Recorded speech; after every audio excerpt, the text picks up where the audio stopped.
ବାପା ମା ଝିଅକୁ ଧରି ଶୋଇଥାନ୍ତି।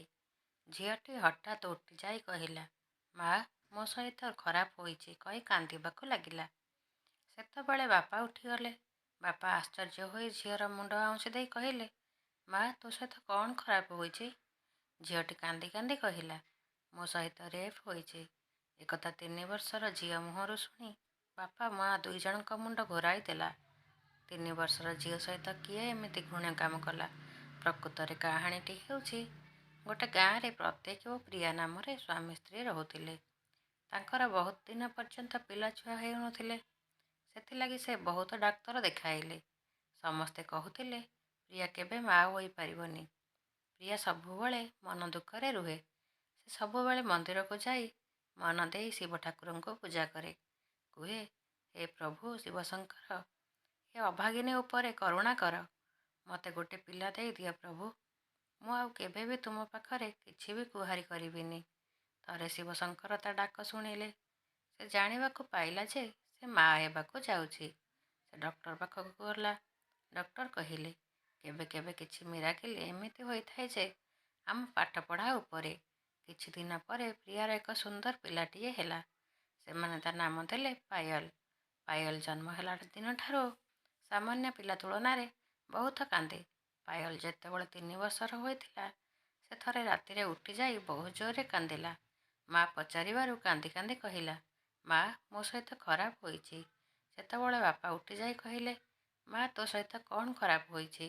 ପାୟଲ ସେମିତି କାନ୍ଦି କାନ୍ଦି କହିଲା, ବାପା, ମୋ ସହିତ ରେପ୍ ହୋଇଛି। ବାପା ମା ଦୁଇ ଜଣ ବ୍ୟସ୍ତ ହୋଇ ପଡ଼ିଲେ। ମା କହିଲେ, ମୁଁ ତ ମୋ ଝିଅକୁ କାହା ପାଖକୁ କି କେଉଁଠାରେ ଛାଡ଼ିନି। ପୁଣି ଏମିତି ଘୃଣ୍ୟ କାମ ତା ସହିତ କିଏ କଲା? ବାପା ବ୍ୟସ୍ତ ହୋଇ ପାୟଲକୁ ମେଡ଼ିକାଲ ନେଇ ପଳାଇଲେ। ଡକ୍ଟର ପାୟଲକୁ ଚେକଅପ୍ କରି କହିଲେ, ପାୟଲର କିଛି ହୋଇନି। ବୋଧହୁଏ ସେ କାହାଠାରୁ ଶୁଣି ଏମିତି କହୁଛି। ସେହି ଦିନଠାରୁ ବାପା ମା ଦୁଇ ଜଣ ପାୟଲ କଥାରେ ଧ୍ୟାନ ଦିଅନ୍ତିନି। ପାୟଲ 10 ବର୍ଷର ହୋଇଥିଲା। ଥରେ ସେ ପେପର ଧରି ଆସି କହିଲା, ମା, ମୋର ପୁନର୍ଜନ୍ମ ହୋଇଛି। ଆର ଜନ୍ମରେ ମୋ ନାଁ ଥିଲା ରଶ୍ମିତା। ପେପର ଦେଖାଇ କହିଲା, ମା, ଇଏ ସେହି ଲୋକ ଯାହାକୁ ମୁଁ ସବୁଦିନ ସ୍ୱପ୍ନରେ ଦେଖେ, ଯିଏ ମୋ ସହିତ ଖରାପ କାମ କରିଛି।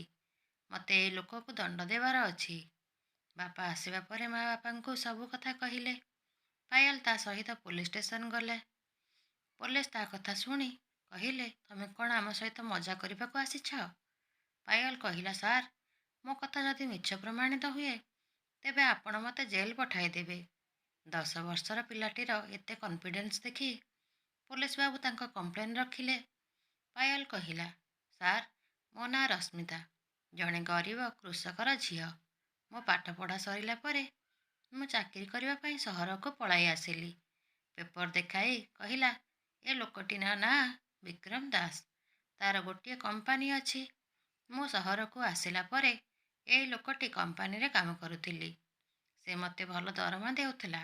କିଛି ଦିନ ପରେ ମୁଁ ଲକ୍ଷ୍ୟ କଲି ସେ ସବୁବେଳେ ମୋ ଉପରେ ଲକ୍ଷ୍ୟ ରଖୁଛି।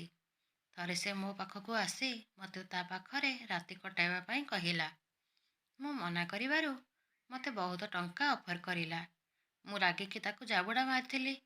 ସେ ରାଗି କରି ସେଦିନ ସେଠାରୁ ପଳାଇଲା। ସେ କଥାକୁ ମୁଁ ଭୁଲି ଯାଇଥିଲି। ବହୁତ ଦିନ ପରେ ଥରେ ସେ ତା ଘରୁ କିଛି ଫାଇଲ ଆଣିବା ପାଇଁ ମୋତେ ପଠାଇଲା। ମୁଁ ତା ଘର ଭିତରକୁ ଗଲା ପରେ ଦେଖିଲି ସେ ବସି ମଦ ପିଉଥିଲା। ମୁଁ କିଛି କହିବା ପୂର୍ବରୁ ବା କରିବା ପୂର୍ବରୁ ସେ କବାଟ ଦେଇଦେଲା, ଆଉ ମୋର ବଳାତ୍କାର କରି ଧରା ପଡ଼ିଯିବା ଭୟରେ ମୋତେ ତଣ୍ଟି ଚିପି ମାରିଦେଇ ମୋ ଶବକୁ ନେଇ ତା ବାରିପଟେ ପୋତିଦେଲା। ତାପରେ ସେ କାନ୍ଦି କାନ୍ଦି କହିଲା, ସାର୍, ଆପଣ ତା ବାଡ଼ି ଖୋଳି ଦେଖନ୍ତୁ, ସତ ଜାଣିପାରିବେ। ପୋଲିସ ବାବୁ ସର୍ଚ୍ଚ ୱାରେଣ୍ଟ ନେଇ ତା ଘରକୁ ଗଲେ। ସାଥିରେ ପାୟଲ ଆଉ ତା ବାପା ମା ଯାଇଥିଲେ। ପାୟଲ ପୋଲିସଙ୍କୁ ନେଇ ତାଙ୍କୁ ପୋତିଥିବା ଜାଗା ଦେଖାଇଦେଲା। ପୋଲିସ ସେଠାରେ ଖୋଳିବାରୁ ସେଠାରୁ ଏକ କଙ୍କାଳ ମିଳିଲା। ତାପରେ ପାୟଲ ସେମାନଙ୍କୁ ନେଇ ତା ପୂର୍ବଜନ୍ମର ବାପା ମା ଘରକୁ ଯାଇଥିଲା। ସେ ସେଠାରେ ତା ବାପା ମାକୁ ତା ବିଷୟରେ ଏମିତି କଥା କହିଥିଲା ଯେ ତା ପୂର୍ବଜନ୍ମର ବାପା ମା ତାକୁ କୁଣ୍ଢାଇ ପକାଇଲେ। ପୋଲିସ ସେ କଙ୍କାଳ ସହିତ ତା ବାପାଙ୍କ DNA ଟେଷ୍ଟ କରାଗଲା।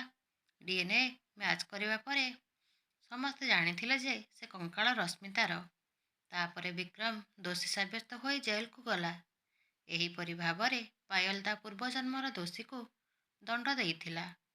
ପାପ ଯେତେ ସତର୍କତାର ସହ କରାଯାଇଥିଲେ ମଧ୍ୟ କେବେ ନା କେବେ ଦଣ୍ଡ ତ ନିଶ୍ଚୟ ମିଳିଥାଏ।